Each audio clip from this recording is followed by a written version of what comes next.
Waheguru Ji Ka Khalsa, Waheguru Ji Ki Fateh. Welcome to this segment of Coach Gurbani's a-sabad-a-day. The reflection and recitation is from Rag Tanasri Mahalla Tija, Ghar Chautha, composition of the third Nanak in the Rag Dhanasari. The recitation.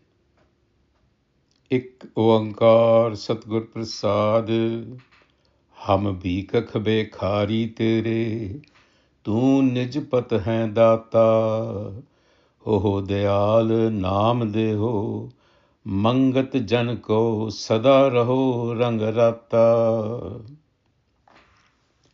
हम भीखक भिखारी तेरे, we are mere beggars, mendicants at your door. You are our true benefactor, the giver. Tu nij pat hai data. Be merciful, ho dayal. Grant me wisdom of the name, Naam deh mangat janko, and may I forever delight in your love. Sada rahon rangarata. So the Guru here has assumed a beggar mindset, Bhikhak Bhikhari. This is a hint to us that we have to shed the arrogance and the illusion of self-sufficiency and acknowledge our dependence on a higher source, which the Guru calls the giver, tu nijpat hai data. And then the ultimate request, ho dayal naam deh mangat janko. This is the ultimate request, which means that we can see this to be the goal of life. And the request is for the gift of Naam. Oh, Dayal, Naam De. Give me the gift of Naam. Not wealth, not power, but the wisdom. The wisdom of the universe. Which is, how would one understand this? Think of it as the locus point within you, which is the consilience within our minds. It's that internal state or place within the mind where seemingly separate modes of thought, of feeling, and knowledge become unified and consistent. We'll talk a little bit about consilience. Sada raho rangarata, a permanent state, sada, where the being is thoroughly steeped in love, much like a cloth is completely and irreversibly changed by a deep, fast-setting dye, rangarata. In the Rahau, around which the Sabad pivots, the title is Haun Balehare. I am beholden.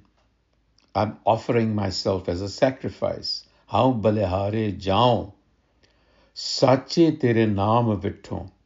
I would sacrifice myself for that wisdom that I have just asked for. Karan karan sabna ka eko avar na duja koi. The Guru is declaring that you alone are the cause of all causes. Karan karan sabna ka eko. There is none other. Which means there is just pure awareness that is at work. And then in the stanza following, the Guru takes us to the opposite end of things, the manmukh, the degenerate mind. Bahote pher pae kirpan ko. He calls the manmukh kirpan here. Miser. Kirpan means miserly. So, bahut pher pae kirpan ko. Many repeated rounds of effort and suffering have befallen this wretched miser, pae kirpan ko. Ab kich kirpa kijai. Have mercy. Bestow mercy. Ho dayal darsan de apna. Again, bestow upon me your vision, which is that wisdom. So bahute pher, generally translated as repeated lives. Actually, this is a psychological thing. This is cycles of thought and identification. The ego consciousness, it is trapped in self-identity. So this is really a plea for inner awakening, direct awareness. So the suffering, the cycles of suffering are arising from internal fragmentation, not due to external conditions. We are looking outside to solve our problems. We have to look at patterns inside. In conclusion, the concluding stanza, Bhanat Nanak, says Nanak, Paramapat Khule, the curtains of doubt have been pulled aside. Guru Prasad di Janaya, how did I discover that wisdom, that awareness? Through the grace of the Guru. The Guru is grace. Sachi lib lagi hai bhitar. I am attuned within. That attunement has been established. Sachi live, absorption. The mind is now is Guru oriented. Satguru syo man manya. The Guru's teachings persuaded my mind. The request for vision is fulfilled. The veil of mistaken identity has been removed. Spiritual blockage is gone. You're no longer seeing the world through the distorted lens of ego. So Nam, we said, was the locus of consilience. So consilience is really unity of knowledge. So Nam is intellectual consilience, for example. When you draw knowledge from different fields, the sciences, ethics, art, whatever, when you begin to see how they emerge from a singular, coherent reality, it is this realization that is consilience. There is psychological consilience.